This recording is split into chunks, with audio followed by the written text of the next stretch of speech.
Vamos en este día a analizar una de las parábolas de Jesús, pero vamos a analizarlo contra nuestra vida cristiana diaria. Mateo capítulo 18, de los versos 23 al 35. Por lo cual el reino de los cielos es semejante a un rey que quiso hacer cuentas con sus siervos. Y comenzando a hacer cuentas, le fue presentado uno que le debía 10,000 talentos. A este, como no pudo pagar, ordenó su señor venderle y a su mujer e hijos y todo lo que tenía, para que se le pagase la deuda.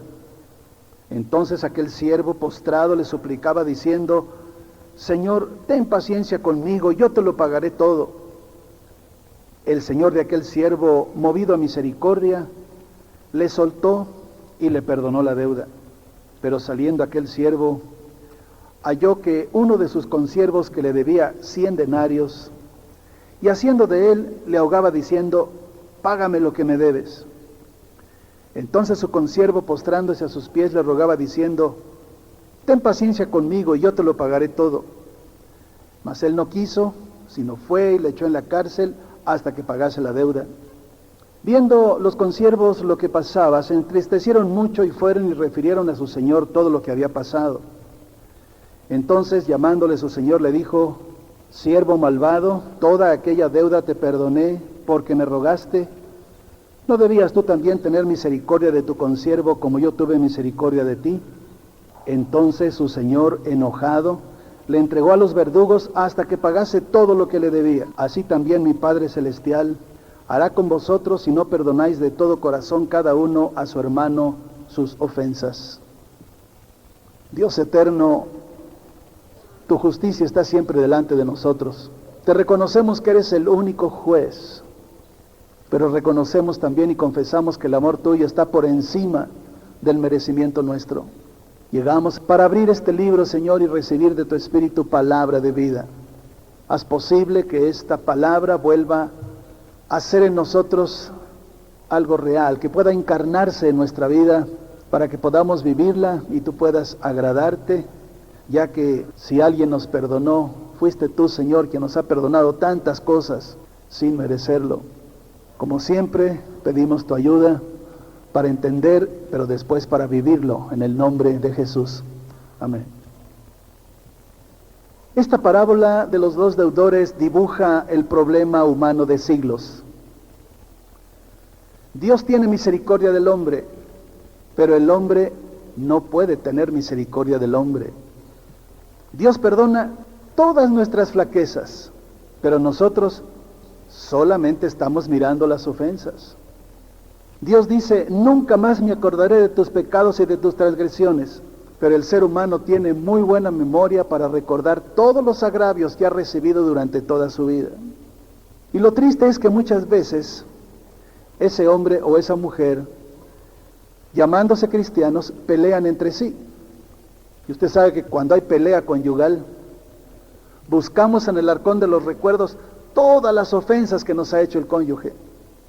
Y un día, en el fragor de la pelea, le decimos: mira, el 14 de abril de 1937, eran las 8 de la noche cuando salíamos de la casa de tu tía Roberta, y tú me dijiste esto y esto y me hiciste tal y cual. ¿Será posible tan buena memoria? Nunca se acuerda el individuo del aniversario de bodas ni del cumpleaños de los niños, pero siempre tiene bien presentes todos los ultrajes. ¿Podría decirse que alguno así es cristiano? Lo interesante en la Biblia es que el amor y el perdón van de la mano. Y quizás cuando somos niños se nos hable un poquito del amor, pero poco se nos habla del perdón. Nadie que diga que ama puede guardar resentimientos o rencores u odios. Oye, hermano, entonces ¿tenemos que olvidar la ofensa y pedir perdón constante? Antes de contestar la pregunta, habría que mirar esta parábola de los dos deudores. Jesús quiere decir que si Él nos perdona, ¿por qué nosotros no podemos perdonar? ¿O acaso usted ha recibido más ofensas que las que recibió Jesús en la cruz? La parábola comienza diciendo en el verso 23 que el reino de los cielos es semejante a lo que va a decir ahí el Señor. O sea que no es una historia, sino en realidad, si la miramos bien, es una reclamación de Dios a nosotros. A pesar de que nosotros hemos sido perdonados, nosotros hemos perdonado a todos aquellos que nos ofenden. A ver, piense por un momento. ¿Ha sufrido usted algún acto de infidelidad conyugal? ¿Ha sentido usted alguna vez ingratitud de los hijos? ¿Alguna hija ha dado algún mal paso? ¿Hay alguna hermana cuyo marido la abandonó y le dejó la carga y los hijos? ¿Ha sufrido usted maltrato infundado o algún abuso de autoridad? Pregúntese si está perdonado, no en su boca, sino en su corazón. Qué difícil es perdonar al agresor, qué difícil, más aún olvidar el daño, el perjuicio, qué difícil. Y es aquí donde el Evangelio nos enseña a vivir el amor. Perdonar es amar. Si alguien dice que ama y no sabe perdonar, no ama realmente. Pero vivimos en un mundo egoísta. Usted ve cómo está la gran ciudad. Aquí nadie nos enseña ni a amar ni a perdonar. Tenemos que entrar en la vida cristiana para poder aprender esta virtud que yo no sé si usted sabe, cuando uno aprende a perdonar, nos ahorramos conflictos, enfermedades, venganzas, tribulaciones, contiendas. Y esto es lo que Jesús quiere cuando abrimos el Evangelio y Él nos enseña. Jesús nos enseña a vivir en paz, en gozo, en alegría, en tranquilidad. Nada más que hay un termómetro del amor, que el perdón o la falta de perdón lo suben y lo bajan. Ese perdón es la capacidad que solamente en Cristo tenemos para poner la otra mejilla. Esa virtud es lo que nos permite no hacer mucho caso de qué o quién nos ofende y poder olvidar el agravio. Pero preguntémonos qué tanto nos cuesta a usted y a mí humillarnos ante otro y decirle, te fallé, perdóname. Cuando leemos por primera vez en la Biblia la parábola de los dos deudores, hasta sentimos desagrado al ver la actitud de aquel siervo, porque vemos cómo a este siervo se le perdonan 10,000 talentos, pero él no es capaz de perdonar 100 denarios. Y estamos mirando la parábola y llegamos al final, y cuando dice que el Señor estaba enojado y lo entregó a los verdugos, decimos, ¡ay, qué bueno! Se lo merecía. Pero llegamos al verso 35 y de pronto, como decimos aquí en México, nos cae el 20 y nos sentimos avergonzados porque nos identificamos en cierto modo con el siervo injusto. Dice en el verso 35, así también mi Padre Celestial hará con vosotros si no perdonáis de todo corazón cada uno a su hermano sus ofensas. Quiero que advierta cómo tenemos que perdonar de todo corazón, dice. Hay veces que la gente viene y nos dice, oye, ¿me perdonas por esto? Sí, hombre, ya olvídalo. Pero no perdonamos.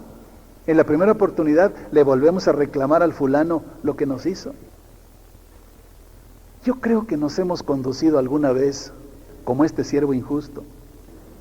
Y es que pensamos solamente en nosotros, pero no pensamos nunca en los demás. Parecemos adolescentes que no queremos sufrir ni 1 milímetro sin antes sufrir a los demás.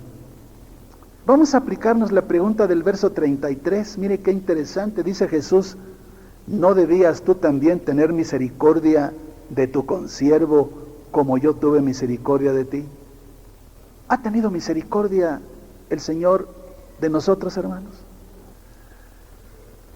Oye, pero es que hay fulanos que se pasan, ¿qué perdonarles ni qué nada? Es cuando tenemos que recordar todos los pasajes que en el Evangelio nos hablan del perdón. En ese momento aparece la figura del apóstol Pedro. No sé por qué, pero yo pienso que Pedro tenía sangre mexicana, hermanos. Mire, ahí mismo en el verso 21, Entonces se le acercó Pedro y le dijo: Señor, ¿cuántas veces perdonaré a mi hermano que peque contra mí? ¿Hasta 7? Me da mucha risa ver a Pedro porque parece señora ofendida, de esas que un marido le repite la ofensa 5 años, ¿verdad? Puede imaginar la cara del apóstol diciéndole: Señor, ¿hasta 7? Y en el verso 22, Jesús de una manera sencilla y tranquila le dice: no te digo hasta 7, sino aún hasta 70 veces 7. Yo puedo imaginar la contrariedad del apóstol, porque Pedro seguramente hizo cuentas, no sé si sabía las tablas de multiplicar, pero él dijo: 70 por 7, 490. Ay, Señor, no nos dice el Evangelio, pero seguramente le preguntó: ¿y cada cuándo? ¿Por qué digo que le preguntó cada cuándo, aunque no lo diga el Evangelio? Porque el Evangelio de Lucas sí recoge la pregunta y Jesús dice: ¿cada cuándo? Lucas capítulo 17. En el verso 4, dice el Señor: y si 7 veces al día, escúchenme bien los matrimonios, y si 7 veces al día pecare contra ti, y 7 veces al día volviere a ti diciendo: me arrepiento, perdónale, dice, perdónale. Oiga, 7 veces diarias. ¿Qué le parece? Si multiplicamos, este es un perdón que alcanza para más de 2 meses. ¿Qué le parece? El Señor está mirando el perdón nuestro. Él sabe cómo vivimos el matrimonio y todos los conflictos que tenemos en México. Y ese perdón dura hasta más de 2 meses. ¿Cuántos aquí perdonan 7 veces diarias a quienes les ofende? No, ¿verdad? Oye, hermano, pero ¿a poco hay alguien que ofenda tanto y a poco hay alguien que sea capaz de perdonar tanto? Pues yo conozco un varón, precioso él, yo diría perfecto, uno que al igual que nosotros, ¿sabe qué hizo? Soportó que uno de sus discípulos le traicionara y lo vendiera por 30 pesos. Soportó que los demás se durmieran mientras él sufría la agonía de Getsemaní. Soportó un arresto injusto, espadas, palos, como si fuera un delincuente. Soportó las preguntas tontas de la jerarquía eclesiástica de su época. Soportó escupitajos, bofetadas, puñetazos, azotes, burlas, injurias. Soportó esa triple negación de Pedro, a quien tanto amaba. Soportó a Pilatos, a Caifás, a Herodes. Imagínense soportar esa bestia. Soportó el ser comparado con Barrabás. Soportó ese grito masivo que primero le aplaudía, pero ahora decía: crucifícale. Soportó el verse despojado de todo lo que tenía y colgar desnudo en la cruz. Soportó en momentos muy difíciles la opinión absurda del ladrón que estaba junto. Soportó corona de espinas, clavos en pies y manos y una muerte ignominiosa. Soportó la sed, la agonía, el desamparo total, y eso por usted y por mí. ¿No alaba usted al Señor? ¿Y sabe una cosa? Era inocente y no merecía eso. Y todavía en el último momento se atrevió a confesar: Padre, perdónalos. Nosotros sí que merecíamos todo lo que Jesús soportó, y todavía nos ponemos nuestros moños y decimos: ah, no, yo perdonar a este, que no y que no. Yo he visto señoras ofendidísimas o maridos ofendidos: ah, no, yo perdonar a este o a esta, no. Y somos tan necios que andamos buscando el perdón de nuestros 10,000 talentos, pero no somos capaces de perdonar al otro sus 100 denarios. Es la misma historia. Por eso Jesús en el Evangelio le da mucha importancia al asunto del perdón. Si alguien quiere conocer algo y aprender sobre el perdón, tiene que entrar al Evangelio. Mientras más aptitud para perdonar, mayor competencia para amar. Pero ¿se ha fijado cuánto nos cuesta Perdonar. ¿Cuánto nos cuesta perdonar? No se diga a los varones.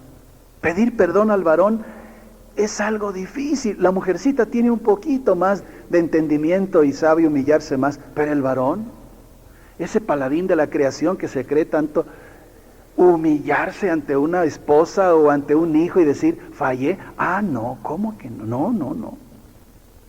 Por eso cuando Jesús enseña a orar a sus discípulos, ¿sabe qué está presente en la oración? El perdón. Mateo capítulo 6, verso 12. Y perdónanos nuestras deudas como también nosotros perdonamos a nuestros deudores. Esta condicionante lo aprendimos cuando niños de memoria. Yo estoy seguro que usted repitió como perico estas palabras 1,000,000 de veces, pero nunca se atrevió a vivirlas. Este es el asunto. De ahí que lo que algunos llaman el Padre Nuestro no sea para repetir, sino para vivir. ¿De qué nos sirvió haber repetido ese verso 12 vez tras vez tras vez? Todo el tiempo estábamos repitiéndolo, pero nunca lo habíamos vivido. Prueba de ello es que ese Padre Nuestro lo aprendimos desde el verso 9, Padre Nuestro, pero lo aprendimos hasta el segundo renglón del verso 13, nada más, ahí donde dice, líbranos del mal.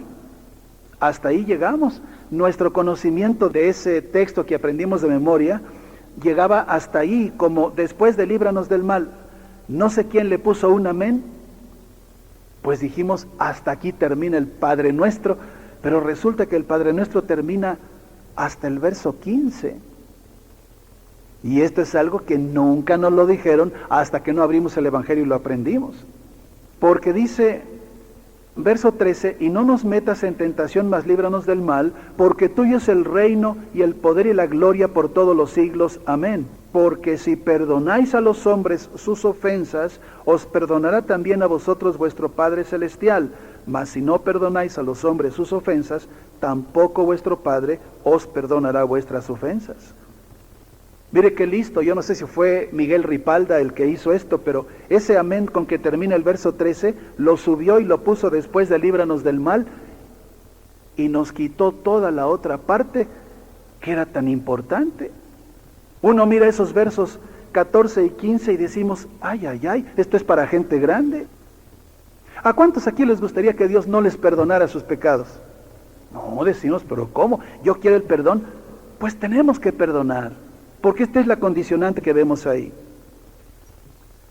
¿Qué significa en nuestra vida cristiana el perdón? Pedir perdón y perdonar son fundamento de una vida espiritual constante. ¿En qué consiste? El perdón consiste en humillarse ante el prójimo y admitir que le ofendimos. Eso es el perdón. No, decimos humillarme, yo no, que se humillen los demás ante mí, que se hinquen aquí. No, yo no. Pero mire, Jesús, con toda su sabiduría, siempre nos está enseñando el arrepentimiento. Siempre quiere que confesemos lo malo para que los demás puedan considerar nuestra falta y redimirla, es decir, olvidarla. Y uno se pregunta, bueno, ¿y ante quién confesamos? Pues ante quien pecamos, solamente. Nosotros tenemos que confesar nuestras ofensas ante aquellos a quienes agredimos. ¿Quiénes son esas personas a las que agredimos? Básicamente son 3. Todo pecado que se comete siempre es contra Dios, contra el prójimo y contra nosotros mismos. No hay, como dice la canción, tengo un pecado nuevo que quiero estrenar contigo. No es cierto. Son las tonterías de los compositores musicales de este país. No hay pecados nuevos, todos están ya consignados. ¿Por qué? Porque solamente pecamos ante Dios, ante el prójimo y contra nosotros mismos. De manera que si analizamos el asunto, cuando ofendemos a Dios, ¿ante quién tenemos que confesarlo? Pues ante Dios, nada más. Y la Biblia lo enseña de una manera muy sencilla que hasta los niños lo pueden comprender. Salmo capítulo 32, el verso 5. Mi pecado te declaré y no encubrí mi iniquidad. Dije, confesaré mis transgresiones a Jehová y tú perdonaste la maldad de mi pecado. Cuando nosotros hablamos de confesar la ofensa o el pecado cometido, siempre es ante aquel contra quien se ha pecado. La Biblia no dice que confesemos los pecados a ninguna otra persona, sino a aquel contra quien hemos pecado. Nunca a una tercera persona. Siempre la confesión es directa. Por eso dice David, confesaré mis transgresiones a Dios, porque contra Él he pecado. ¿Y qué pasa? Él me perdona. Podemos advertir cómo los grandes hombres de Dios así oraban. Un ejemplo muy simple, el profeta Daniel, que era un joven extraordinario. Y oré a Jehová mi Dios e hice confesión diciendo, ahora Señor, Dios grande, digno de ser temido, que guardas el pacto y la misericordia con los que te aman y guardan tus mandamientos, hemos pecado, hemos cometido iniquidad, hemos hecho impíamente y hemos sido rebeldes y nos hemos apartado de tus mandamientos y de tus ordenanzas. No hemos obedecido a tus siervos los profetas, que en tu nombre hablaron a nuestros reyes, a nuestros príncipes, a nuestros padres y a todo el pueblo de la tierra. Tuya es, Señor, la justicia y nuestra la confusión de rostro, como en el día de hoy lleva todo hombre de Judá, los moradores de Jerusalén y todo Israel, los de cerca y los de lejos, en todas las tierras a donde los has echado, a causa de su rebelión con que se rebelaron contra ti, decía el profeta. Usted puede seguir leyendo y yo veo cómo Daniel tenía al orar arrepentimiento, tenía dolor de haber fallado, tenía un propósito de no volver a realizar lo mismo por lo cual estaba pidiendo perdón. Y uno dice, bueno, está bien, pero ¿cómo es que se obra el perdón? ¿Cómo es que, por ejemplo, si yo ofendo a Dios, Él cómo me perdona? ¿Bajo qué circunstancias me perdona? Y nosotros entendemos que la Biblia enseña, para recibir un perdón necesitamos derramar sangre. Ay, decimos, ¿cómo es eso? Pues hay que derramar sangre. En Hebreos capítulo 9, verso 22, casi todo es purificado según la ley con sangre. Y luego dice, y sin derramamiento de sangre no se hace remisión. Siempre que nosotros pensamos en una ofensa y en un perdón de la ofensa, la Biblia dice que tenemos que pensar en derramar sangre a cambio de la remisión del pecado. Por eso usted habrá visto que en el Antiguo Testamento la remisión de los pecados era con sangre, nada más que el sacerdote no derramaba su sangre, tomaba un cordero, se degollaba, y ese sacrificio del cordero limpio significaba la sangre que se derramaba por el pecado del mismo sacerdote y por los pecados del pueblo. Cuando Jesús viene a esta tierra, Él es el Cordero Inmaculado que derrama toda su sangre, siendo inocente, siendo limpio, para que nosotros, al poner nuestra fe en Jesús, la remisión de nuestros pecados sea en la sangre que derramó Jesús en el Calvario. Dice el libro de Hebreos que ese sacrificio de Jesús es una vez para siempre, que no hay necesidad de que se siga celebrando el sacrificio de Jesús ni derramando sangre, porque fue suficiente la sangre del justo en el Calvario para perdón de todos los pecados. Cuando nosotros ponemos nuestra fe en Jesús, no necesitamos derramar nuestra sangre, sino que en sangre ajena, como en el Antiguo Testamento, nosotros somos salvos de la ira de Dios, somos perdonados de los pecados y somos inscritos para vivir con Cristo por siempre. Esto es algo tan especial. Y mire cuántos y cuántos desdeñan el sacrificio del Calvario y continúan en sus pecados. Y usted les dice, oye, necesitas cambiar tu vida, mira dónde vas, tienes todos los vicios, vas rumbo al infierno. ¿Y qué? Dice el pecador. Oye, mira, te puedes morir, de algo me he de morir, dicen. Y no alcanzan a entender y desprecian el sacrificio del Calvario por el cual nosotros, sin nuestra sangre, sino en sangre ajena, podemos obtener perdón de pecados y vida eterna.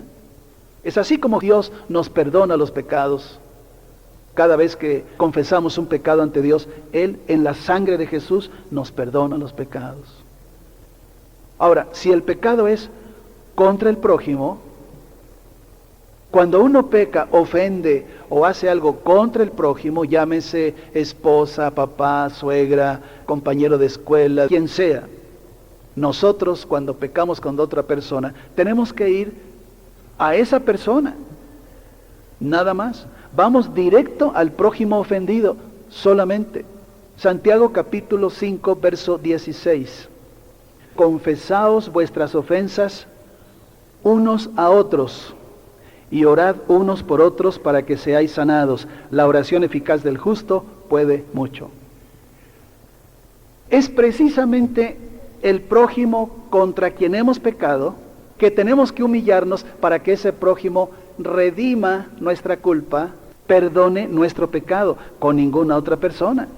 Pero mire, cuando éramos niños se nos enseñó otra cosa.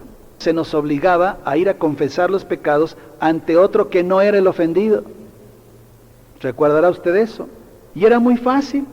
Usted iba con un tercero y le decía, oiga, me acuso que maltraté a mi esposa. La persona que oía nuestra confesión, pues nos ponía una buena regañada. Pero ¿cómo se te ocurre? Mira nada más, nos ponía una penitencia. Y lo más curioso, nos perdonaba el pecado que nosotros habíamos cometido contra nuestra esposa, siendo que él ni siquiera conocía a nuestra esposa. Y nosotros nos sentíamos perdonados y cuando llegábamos a casa, pues llegábamos silbando, tranquilos, a gusto, pero la esposa tenía una cara de este tamaño, ¿sí o no? Y nosotros decíamos, ¿y por qué estás enojada?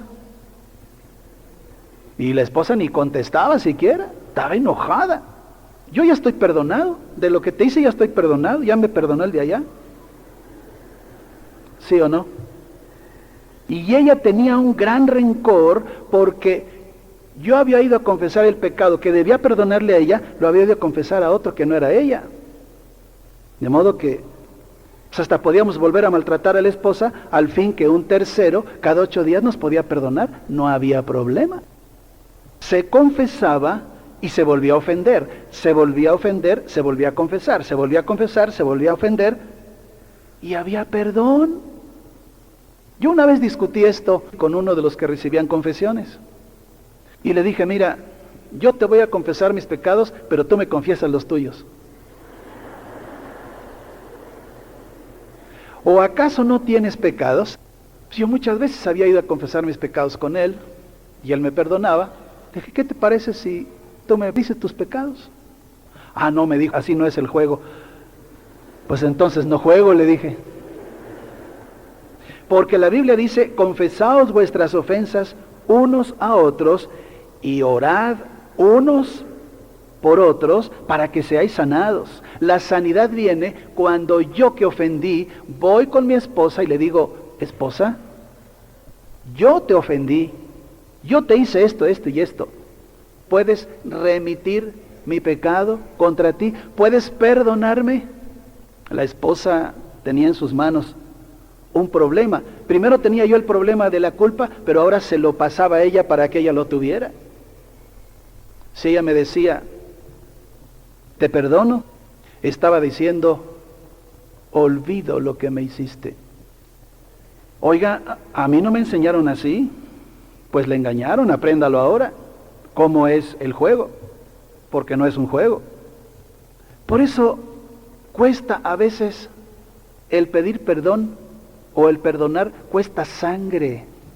¡Qué trabajo! Confesar a otro nuestras transgresiones, porque nos avergüenza confesar nuestra debilidad.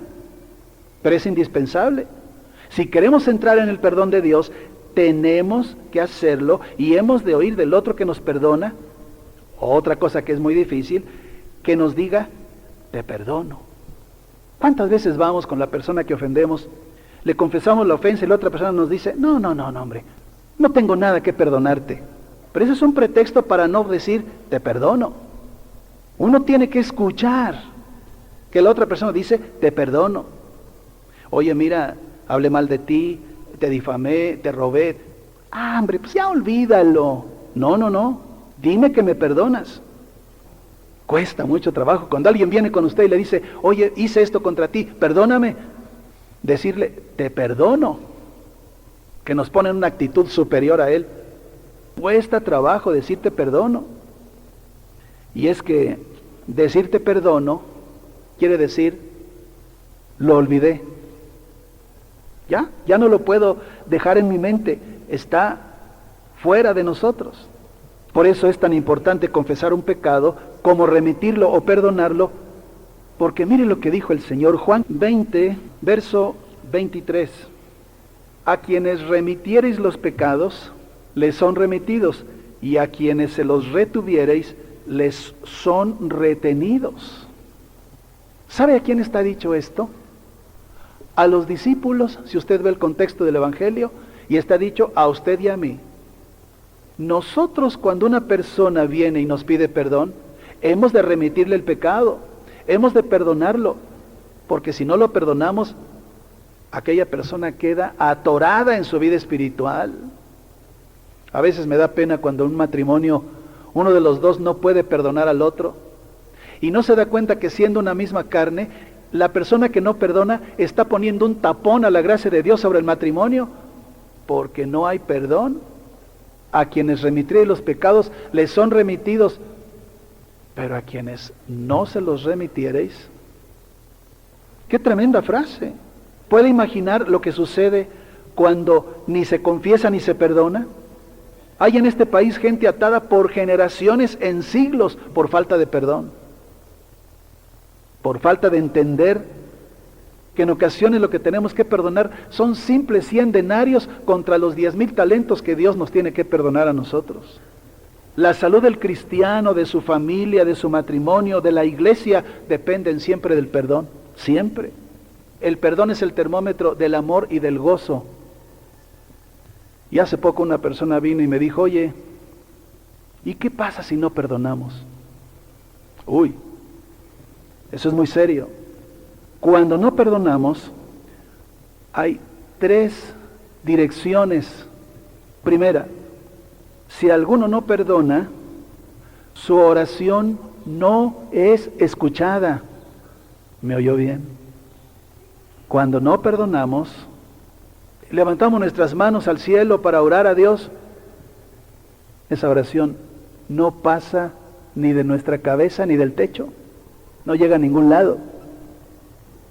Marcos capítulo 11, verso 25. Escuche bien. Y cuando estéis orando, perdonad si tenéis algo contra alguno, para que también vuestro Padre que está en los cielos os perdone a vosotros vuestras ofensas. Porque si vosotros no perdonáis, tampoco vuestro Padre que está en los cielos os perdonará vuestras ofensas. Uy, pues otra vez encontramos aquí la condicionante entre los dos deudores. ¿Lo mira ahí? Yo no quiero ni imaginar que nuestra oración no pasara de nuestra propia cabeza. Imagínense una mujer intercesora que se pasa 4 horas diarias en oración, pero que no le habla a su marido. ¡Qué perdedera de tiempo! Porque ni está intercediendo, ni está orando, ni su oración está siendo escuchada. Primero perdonamos, primero nos ponemos a cuenta y amamos al prójimo, y luego oramos.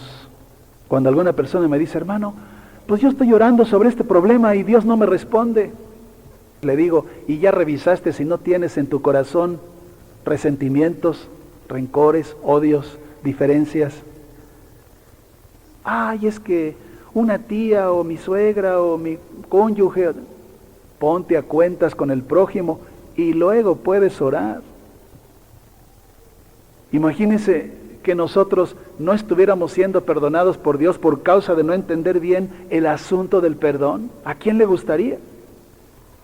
En segundo lugar, cuando una persona no perdona, dice la Biblia que esa gente se va consumiendo de tristeza.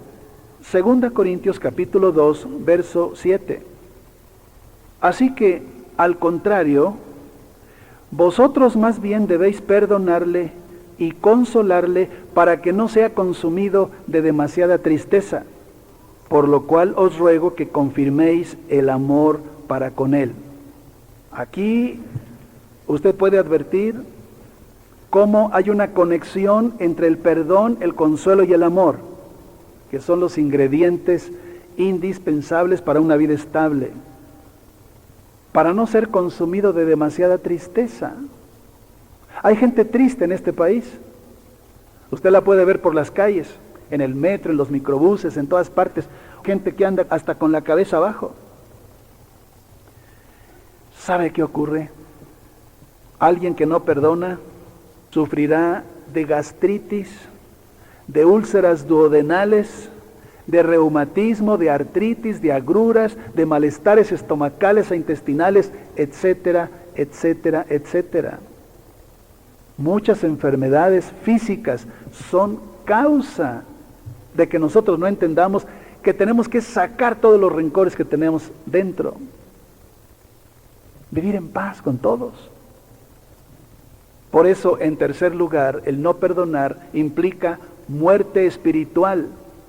Por cuanto si el Señor ve que no perdonamos a quien nos ofende, Él tampoco nos perdona. Y sin perdón de Dios no alcanzamos ni redención ni vida eterna. ¿Se da cuenta la importancia que este tema tiene en nuestra vida diaria?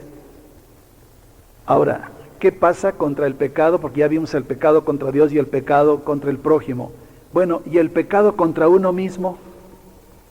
¿Qué es el pecado contra uno mismo y cómo se perdona ese pecado? Bueno, esto es muy simple. Los vicios son pecados que atentan contra la creación de Dios y también contra uno mismo, contra nuestra propia naturaleza.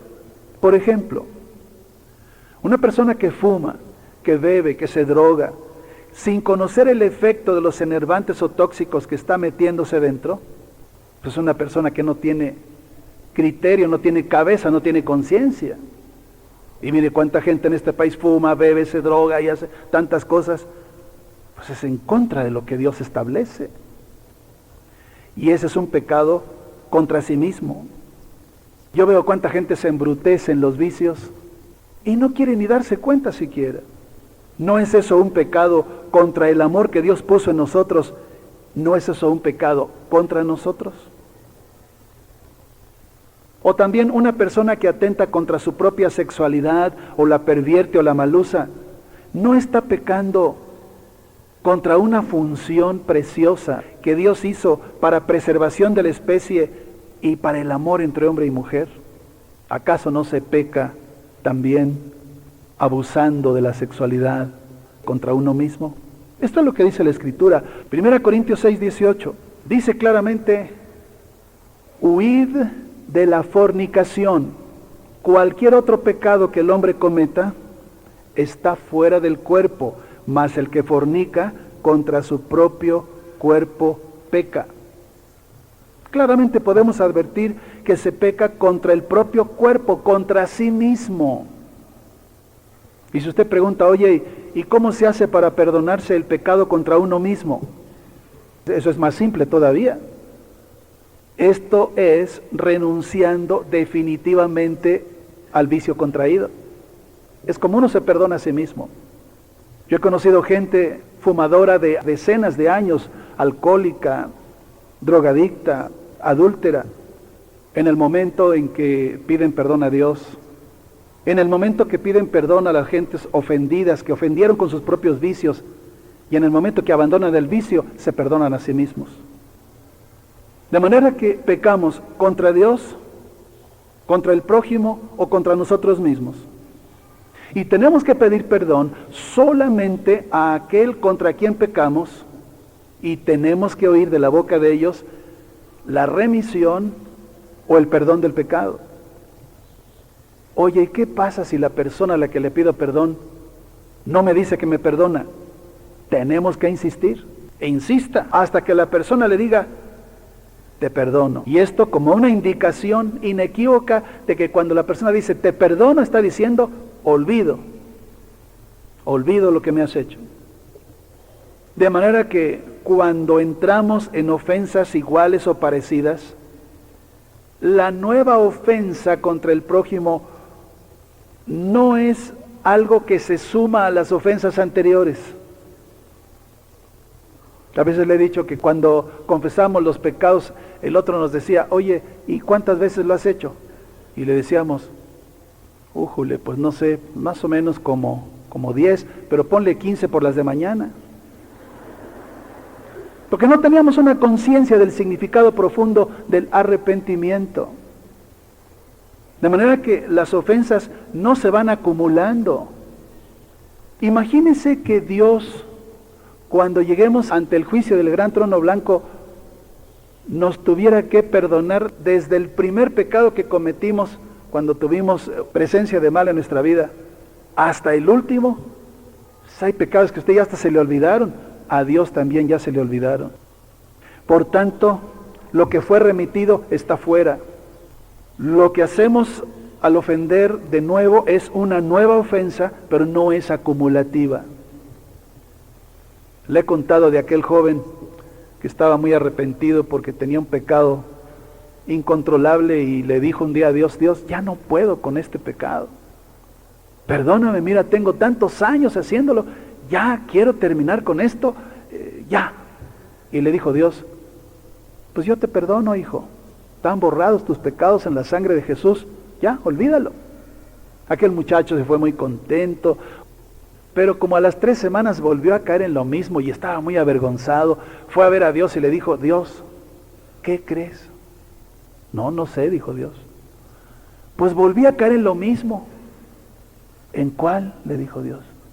Pues ¿no te acuerdas que hace 2 semanas vine y te conté que tenía un pecado terrible que ya tenía por años y tú me ¿Tú viniste? Le dijo Dios hace 2 semanas. ¿Qué pecado me confesaste, hijo? ¿No te acuerdas, Señor, que te dije que era esto y esto? No, dijo Dios, no me acuerdo. ¿Que tienes un pecado que cometiste? Pues es que he vuelto. Para mí es un pecado nuevo, le dijo Dios. Yo te perdoné lo anterior, yo no me acuerdo, lo eché al fondo del mar. Qué interesante forma de la misericordia de Dios. Porque nosotros le acumulamos al prójimo las ofensas cuando Dios no nos las acumula. Esta es la vez número 47 que te he dicho que no me hagas esto, decimos al cónyuge, ¿verdad? Te he dicho miles de veces, siempre estamos contándole las veces. No es acumulativo. Porque el ejercicio del perdón es lo que nos va perfeccionando en el reino de los cielos. De esa manera no solamente no acumulamos faltas nuestras o de otros, sino que vamos desarrollando un trato tal que nos vamos alejando conscientemente de esas ofensas y de lo que impide el amor. Y cada vez debemos vivir más en paz con todos. Por eso usted verá que en los pasos de la vida cristiana, el primer y fundamental paso es el arrepentimiento y el perdón de pecados. Antes que la salvación, antes que la aceptación de Jesucristo como Señor y Salvador, el arrepentimiento y el perdón de pecados, porque es la base del bautismo. Es la base para tener la plenitud de Dios, para comprender las Escrituras, y es la base para poder vivir feliz en este planeta. ¿Cómo ve? Por eso yo le pregunto, ¿está usted actuando el perdón?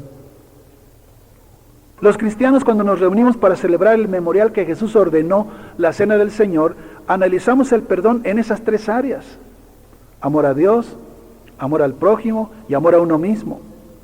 Esta es la forma de vivir y caminar en la luz y de que la sangre de Jesús nos limpie de todo pecado. Primera de Juan capítulo 1, del 5 al 7. Este es el mensaje que hemos oído de Él y os anunciamos. Dios es luz y no hay ningunas tinieblas en Él. Si decimos que tenemos comunión con Él y andamos en tinieblas, mentimos y no practicamos la verdad. Pero si andamos en luz, como Él está en luz, tenemos comunión unos con otros y la sangre de Jesucristo, su Hijo, nos limpia de todo pecado. Qué hermoso es esto. Hermanos, cuando no pecamos ni contra Dios, ni contra el prójimo, ni contra nosotros mismos, salimos de las tinieblas y andamos en luz. Eso quiere decir ahí. Oye, hermano, ¿y cómo se le hace para ya no pecar? Bueno, Jesús hacía esto y ahora nos dice cómo. Allí mismo en 1 de Juan capítulo 3, en el verso 6. Mire qué interesante. Todo aquel que permanece en Él no peca. Todo aquel que peca no le ha visto ni le ha conocido. Permanecer en Jesús significa que vivimos su palabra y entonces no ofendemos, no pecamos voluntariamente y no hará falta ni pedir ni otorgar perdón. ¿Cuántos quieren vivir esa virtud? Padre, queremos poner delante de tu presencia esta nuestra resistencia para pedir perdón y para otorgar perdón. Sin duda que tu palabra es clara, tan sencilla que hasta los niños la entienden, pero mira, Señor, que nosotros como adultos a veces nos resistimos a vivirla. Yo ruego, Señor, porque los que estamos viviendo ya en la vida cristiana que tú nos has dado y que todavía no alcanzamos a vislumbrar una vida de perdón, Padre, pon tu mano sobre alguna persona aquí que todavía tenga rencores, odios, insatisfacciones, indiferencias, resentimientos, y muéstrale, Señor, que si no perdona, tú tampoco le perdonarás. Toma en tus manos, Señor, esta vida nuestra.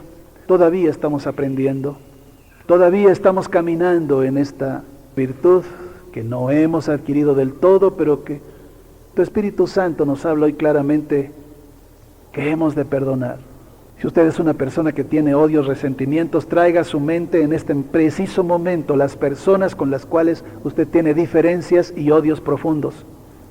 Con esas personas usted tiene que humillarse y pedir perdón.